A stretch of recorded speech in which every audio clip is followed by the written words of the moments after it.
Hello students, cell biology के paper में आज हम क्रोमोसोम्स के बारे में अध्ययन करेंगे कि क्रोमोसोम्स क्या हैं, इनकी संख्या क्या है, इनके नंबर क्या हैं और इनकी मोर्फोलॉजी क्या है।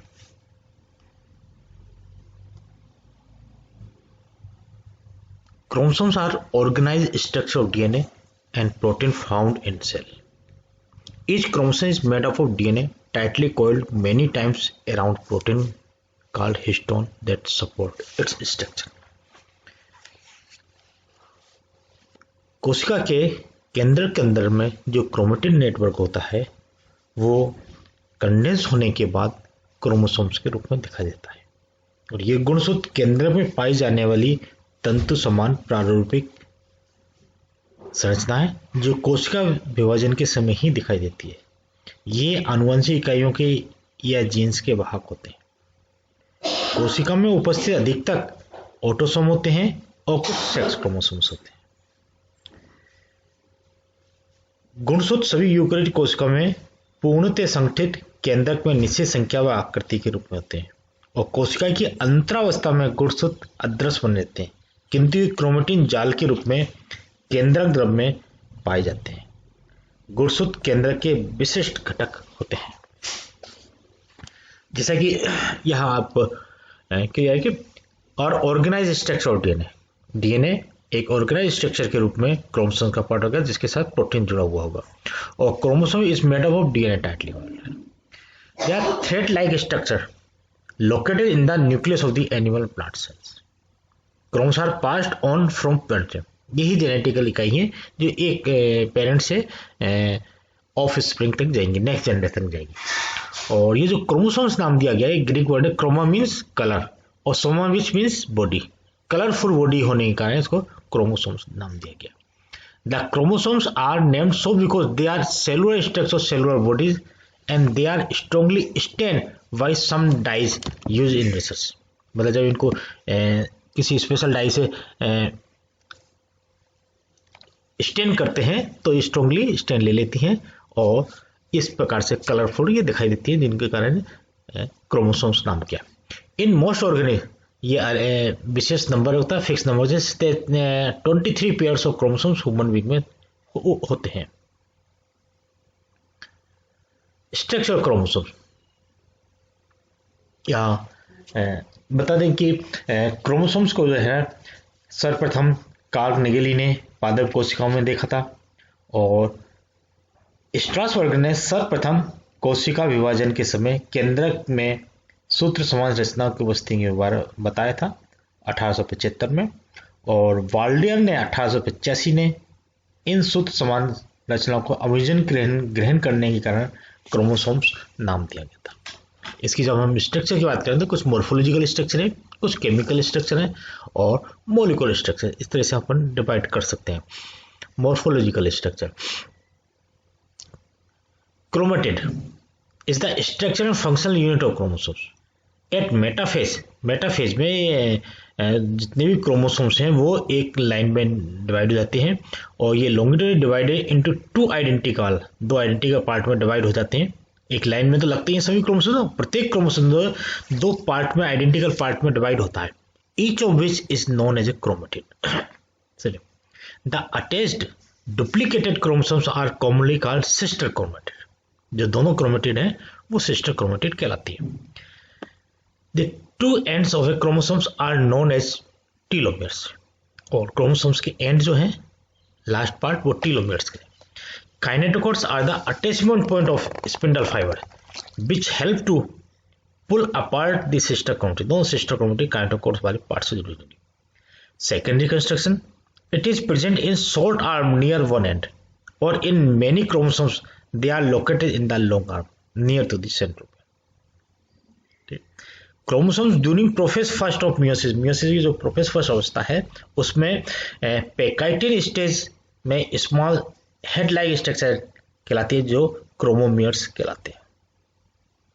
Centromere is the region where the two sister chromatid of a chromosomes appear to held together. दोनों जहां मिलते हैं दैट इज द सेंट्रोमियर। ये भी इसकी आगे स्ट्रक्चर वाली स्लाइड में हम इसको अच्छी तरह से देखेंगे। ये क्रोमोसोम्स की संरचना है, जिसमें हम ये एक क्रोमेटिड और ये दूसरी क्रोमेटिड, ये दोनों क्रोमेटिड सिस्टर क्रोमेटिड कहलाएगी। जो क्रोमेटिड इसका पार्ट कह रहे हैं कि मेटाफेज अवस्था में ये दो पार्ट में डिवाइड दिखाएगा, that is a sister chromatid. ये सेंट्रोमियर, ये पूरा part centromere. Kinetochore for attachment of spindle fibres, that is a centromeres. यहाँ ये जुड़े हुए हैं दोनों से, ठीक। क्रोमेटिन फाइबर्स, ठीक। प्राइमरी कंस्ट्रक्शन, ये अगर यहाँ से दबा हुआ होता है दैट इज प्राइमरी कंस्ट्रक्शन, और ये सेकेंडरी कंस्ट्रक्शन। और सेकेंडरी कंस्ट्रक्शन के बाद वाला पार्ट ये सैटेलाइट कहलाता है। और दोनों जो एंड है लास्ट के, ये टीलोमेयर कहलाते हैं। यहाँ ये है यूक्रोमेटिन और हेट्रोक्रोमेटिन नेटवर्क है, जो कंडेंस्ड होकर एक संरचना बनाते हैं, जिसको हम क्रोमोसोम्स कहते हैं। यही सारे बातें हमने ऐसे बताई थी कि क्रोमेटिड्स हैं, काइनेटोकोर्स है, सेकेंडरी कंस्ट्रक्शन है, centromeres, that is a centromeres. अब इनकी एक एक पार्ट के बारे में हम बात करें। Centromere, during the cell division at anaphase, जितनी भी माइक्रोट्यूब्यूल्स वगैरह हैं स्पिंडल अटैच हो जाते हैं क्रोमोसोमल सेंट्रोमियर पे and move them towards the opposite pole. ये सेंट्रोमियर, इसी से ये दोनों पोलों को खींचते हैं micro. According to position of the centromere, centromere की पोजीशन के आधार पर यूक्रेटिक क्रोमोसोम्स वो हैं वो कुछ आकार ले लेते हैं, जिसके लिए यहाँ हम कह सकते हैं कि शेप और जो क्रोमोसोम्स की वो होगी रोड शेप। टीलोसेंट्रिक या एक्रोसेंट्रिक जो क्रोमोसोम्स है वो रोड शेप होंगे। जे शेप, जे की आकृति बनाएंगे सब मेटासेंट्रिक क्रोमोसोम्स इस प्रकार के। B shape metacentric. ये प्रकार हैं सेंट्रोमियर के आधार पर हम क्रोमोसोम्स को डिवाइड करते हैं, टीलोसेंट्रिक, एक्रोसेंट्रिक, सब मेटासेंट्रिक, मेटासेंट्रिक। उनकी जो शेप होगी वो इस प्रकार से होगी, रोड शेप होगी, जे शेप होगी और वी शेप होगी। ये इनकी सेंट्रोमियर के आधार पे प्रकार है और आकृति है। ये देखिए इस स्लाइड में क्लियर है कि ए मेटासेंट्रिक, ये मेटासेंट्रिक है। दोनों जो आर्म्स हैं बराबर हैं, सेंट्रोमियर मध्य में है, दोनों आर्म्स है। ये सिस्टर आर्म्स होंगी, क्रोमेटिड्स हैं, दोनों क्रोमेटिड्स इधर का पार्ट और दोनों आर्म समान होंगे। मेटासेंट्रिक, सब मेटासेंट्रिक। जब सेंट्रोमियर थोड़ा सा एंड पार्ट की मध्य से थोड़ा सा हटके होता है एंड पार्ट, तो एक आर्म छोटी हो जाती है, एक आर्म बड़ी हो जाती है, लॉन्ग आर्म, दैट इज अ सब मेटासेंट्रिक, ठीक है। इसी प्रकार एक्रोसेंट्रिक, इस एक्रोसेंट्रिक में और ये टर्मिनल पॉइंट पर नियम में आ जाता है और ये छोटी आर्म और छोटी हो जाती है और ये थोड़ी लंबी हो जाती है, दैट इज एक्रोसेंट्रिक। टीलोसेंट्रिक, जब ये सेंट्रोमियर एकदम टर्मिनल पॉइंट पर होता है तो एक ही आर्म दिखाई देती है, दैट इज टीलोसेंट्रिक। ये सेंट्रोमियर की पोजीशन के आधार पर मेटासेंट्रिक, सब मेटासेंट्रिक, एक्रोसेंट्रिक और टीलोसेंट्रिक प्रकार के प्रकार हैं, चार प्रकार। आर्म ऑफ द क्रोमोसोम्स, जो आर्म अभी हम देखे थे शॉर्ट और large arm, that is arm. Each chromosome has a construction point called the centromere, which divide the chromosome into the two section or arm, दो arms। बेटा centre में दोनों arms बराबर थी। The short arm of the chromosomes is labeled the P arm, छोटी वाली को P arm कहते हैं और long arm को Q R कहते हैं, P और Q R। और location of centromere on each chromosome give the chromosome a characteristic shape and can be used to help describe the location of specific genes। ये जानने में मदद हमें मिलती है। दैट इज ये सेंट्रोमियर रीजन है जहां ये दोनों क्रोमेटिड्स आगे जुड़ेंगी, that is short arm P arm और ये लॉन्ग आर्म। और यहाँ ये टीलोमियर्स, ये पार्ट टीलोमियर्स के लगा, टीलोमियर्स वाला पार्ट, ठीक है। बाकी का क्रोमेटिन नेटवर्क है।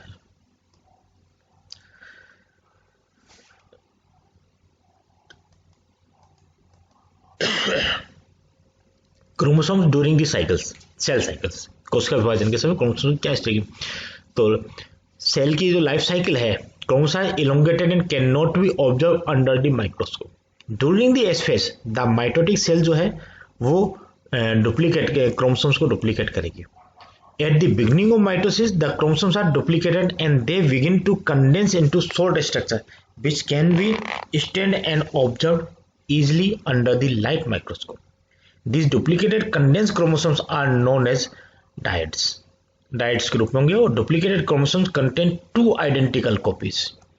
और नोन एज क्रोमेटिड और सिस्टर क्रोमेटिड, ये क्रोमेटिड और sister chromatid, they are the joined by the centromere, centromere जोड़ेंगे क्रोमेटिड और सिस्टर क्रोमेटिड, ये क्रोमेटिड बनेंगे। ये सिंपल एक क्रोमोसोम्स है, एक क्रोमेटिड है, सेंट्रोमियर होगा, इनका डुप्लीकेशन होने पर ये पी आर्म और क्यू आर्म दो क्रोमेटिड्स बनेंगे, दो क्रोमेटिड्स, ठीक है, सिस्टर क्रोमेटिड दो क्रोमेटिड्स बनेंगे, ये कंप्लीट क्रोमोसोम्स, एक chromosomes. Chemical structure of chromosomes, chemically जो यूकेरियोटिक क्रोमोसोम्स है वो जनरली डीएनए, आरएनए और हिस्टोन और नॉन हिस्टोन प्रोटीन से और कुछ मेटेलिक आयंस होते हैं उनसे मिलके होते हैं। The histone protein have basic property and have significant role in controlling the regulating the function of chromosomal DNA. Important है हिस्टोन प्रोटीन। जो नॉन हिस्टोन प्रोटीन है ये मोस्टली एसिडिक है और have been considered more important than histone as regulatory molecules के रूप में। ये भी अपना हिस्टोन प्रोटीन बेसिक नेचर है और नॉन हिस्टोन प्रोटीन का एसिडिक नेचर है। ये भी एक कंट्रोलिंग रेगुलेटरी फंक्शन में और ये भी एक तरह से मोर इम्पोर्टेंट है रेगुलेटिंग मॉलिक्यूल्स के रूप में। Some histone protein also have enzymatic activities भी लगते हैं। The most important enzymatic protein of chromosomes are phosphoprotein, enzymatic जो लिखते हैं फॉस्फोप्रोटीन्स है, डीएनए पॉलीमरेज है, आरएनए पॉलीमरेज है, डीपीएन पायरोफॉस्फोराइलेज है, न्यूक्लियोसाइड ट्राइफॉस्फेटेज है। और कुछ जो मेटल्स आयंस इसमें आते हैं, कैल्शियम आयंस और मैग्नीशियम आयंस, इसमें मेंटेनेंस क्रोमोसोम्स को स्ट्रक्चर को मेंटेन करने में, that is the chemical structure of chromosome. Molecular structure of chromosomes according to the recent and widely accepted theory of DuPraw and Hensaris called unstandard theory, each eukaryotic chromosome is composed of a single greatly elongated and highly folded nucleoprotein fibre. इनके according ये कि ये जो हम chromosomes chromatids की बात करते हैं, मोलिकुलर लेवल पर हम बात करें तो जो यूकेरियोटिक क्रोमोसोम जो है वो एक सिंगल और इलोंगेटेड और हाईली फोल्डेड न्यूक्लियोप्रोटीन फाइबर से और 100 एंगस्ट्रॉम थिक होता है। This nucleoprotein fibre in its turn is composed of single है, लीनियर है, डबल स्टैंडर्ड डीएनए मॉलिक्यूल्स है जिसमें which remains wrapped in equal amount of histone and non-histone protein and variable amount of different kinds of RNA. ड्यूप्रे ने ही produce किया था folded fibre model. कहने का मतलब है कि जब हम मॉलिक्यूलर स्ट्रक्चर पर बात करते हैं क्रोमोसोम्स की या अल्ट्रा स्ट्रक्चर ऑफ क्रोमोसोम्स की बात करें तो ड्यूप्रे का ये जो मॉडल है फोल्डेड फाइबर मॉडल, इसके अकॉर्डिंग ये है कि जो डीएनए मॉलिक्यूल्स है और डीएनए मॉलिक्यूल्स हिस्टोन और या नॉन हिस्टोन प्रोटीन के साथ और कुछ आरएनए उसके साथ मिलकर एक फोल्डेड संरचना बना लेते हैं और ये फोल्डेड संरचना न्यूक्लियोप्रोटीन्स की जो है वो क्रोमोसोम्स के रूप में हमें देखने को मिलती है। Ultra structure electron microscope studies have demonstrated that chromosomes have very fine fibrils having a thickness of 2 nanometre से 4 nanometre. Since DNA is 2 nanometre wide, there is possibility that a single fibril correspond to this single DNA molecule। जब इसकी microscope से study की गई तो chromosomes की जो है 2 नैनोमीटर से 4 नैनोमीटर है और डीएनए की भी 2 नैनोमीटर वाइड होता है। तो ठीक इस आधार पे ये कि ये पॉसिबिलिटी है कि एक सिंगल डीएनए मॉलिक्यूल्स ही एक क्रोमोसोम्स की को बना रहा है। Several models of chromosomes structure have been proposed from time to time based on various type of data on chromosomes. Folded fiber modes. The model was proposed by Dupre in 1961 and widely accepted model है। और इस model के according ये था कि जो chromosomes बने होती हैं क्रोमेटिन फाइबर्स के बने होते हैं 230 एंगस्ट्रॉम डायमीटर के। ईच क्रोमेटिन फाइबर्स, जो क्रोमेटिन फाइबर बन रहा है क्रोमोसोम जिसे हम कह रहे हैं, कौन से स्ट्रक्चर संरचना है उसके अंदर जो एक्चुअली में वो है क्रोमेटिन फाइबर। और क्रोमेटिन फाइबर जो है उसमें only one DNA double helix होगा और एक कोइल्ड स्टेट में होगा और ये कोइल्ड होगी हिस्टोन और नॉन हिस्टोन प्रोटीन से। ठीक है, thus the 230 angstrom chromatin fiber is produced by coiling of single double stranded helix. The coil और which are stabilise by proteins and divalent cations, calcium ion और magnesium, इनके द्वारा stable होगी। और each chromatin contain a single long chromatin fibre, प्रत्येक chromatin में एक long chromatin fibres होगा। The DNA of the fibre replicate during interphase में प्रोड्यूसिंग और टू सिस्टर क्रोमेटिन। जब भी हम साधारण बात करते हैं क्रोमोसोम्स की, तो डीएनए सिंगल डीएनए फाइबर कहा एक लॉन्ग क्रोमेटिन फाइबर होगा जिसे हम क्रोमोसोम्स कहते हैं। और जब इनका डुप्लीकेशन होगा तो ये प्रोड्यूसिंग करके टू सिस्टर क्रोमेटिन बना लेंगे। इट रिमेन्स अनरेप्लिकेटेड इन सेंट्रोमियरिक रीजन, जबकि ये सेंट्रोमियर रीजन पे ये डीएनए रिप्लिकेटेड नहीं होगा। So that the two sister fibres remains joined in the region, इस रीजन पे ये जॉइंट रहती हैं। इसका परिणाम क्या होगा कि chromatin fibre undergoes replication in the centromeric region as well, so that the sister chromatin fibre are separated in this region also. During cell division the two sister chromatin fibres undergo extensive folding separately in an irregular manner to give rise to two sister chromatin। दोनों sister chromatin अलग अलग पृथक हो जाएंगे। ये इस तरह से देखा है कि यहाँ ये डीएनए का एक फाइबर है, ये दूना है और रेप्लिकेट होगा तो ये दो क्रोमेटिड्स हो जाएगी। यहाँ ये जॉइंट है सेंट्रोमियर पे जॉइंट, ये पी आर्म और क्यू आर्म दोनों से, और ये फोल्डेड रूप में यहाँ आएंगे। इसको हम इस तरह से रिप्रेजेंट करके दिखा सकते हैं क्रोमेटिन और ये सुपर कोइलिंग है, इसमें और ज्यादा सुपर कोइलिंग हो जाती है, इस तरह से हो सकती है super coiling, that is super coiling, folded model super coiling. The folded fibre model of chromosomes organisation, each chromatin fibre consist of one DNA molecules, एक डीएनए मोलिक्यूल्स यहाँ है, ये पूरा एक डीएनए मोलिक्यूल्स है जिसका डुप्लीकेशन होने पर ये दूसरा डीएनए मोलिक्यूल्स भी बन गया। यहाँ ये डुप्लीकेट नहीं हुआ, ठीक है ना। Average diameter 230 angstrom, this model is widely accepted, यही मॉडल है, डीएनए का एक मोलिक्यूल्स है और यही एक क्रोमोसोम्स बनाता है और सिस्टर क्रोमेटिन डुप्लीकेट होकर सिस्टर क्रोमेटिन है जिसे हम पूरा क्रोमोसोम्स यूनिट कह देते हैं इसको। Folding of chromatin fibre drastically reduce their length and increases their stainability and thickness, ठीक है। This folded structure normally undergoes supercoiling which further increases the thickness of the chromosomes and reduces the length। ये जो folding होगी इस तरह से होगी, sister chromatin इनकी फोल्डिंग होगी, ये तो फोल्डिंग होने पे क्रोमेटिन फाइबर जो है बहुत लंबा जो फाइबर है वो लेंथ में रिड्यूस हो जाएगा और रिड्यूस होने के बाद इसकी थोड़ा थिकनेस आ जाएगी और स्टेन लेने लायक हो जाएगा, स्टेन ले लेगा। और ये जो फोल्डर स्ट्रक्चर है ये सुपर कोइलिंग दिखाती है, increase the thickness of chromosome, reduce the super. तो ये मेटाफेज फ्लेज में folded fibre model chromosome, metaphase फ्लेज में जो बनते हैं ये पी आर्म और क्यू आर्म, ठीक है। सबमिट। Thank you. आज क्रोमोसोम्स की स्ट्रक्चर के बारे में हमने यहाँ पर पढ़ा, किस प्रकार से क्रोमोसोम से कौन कौन से क्रोमोसोम्स के पार्ट होते हैं उसके बारे में पढ़ा। नेक्स्ट वीडियो में अपन कुछ और बातें लेके चलेंगे क्रोमोसोम्स के बारे में, ठीक है ना। Okay, thank you.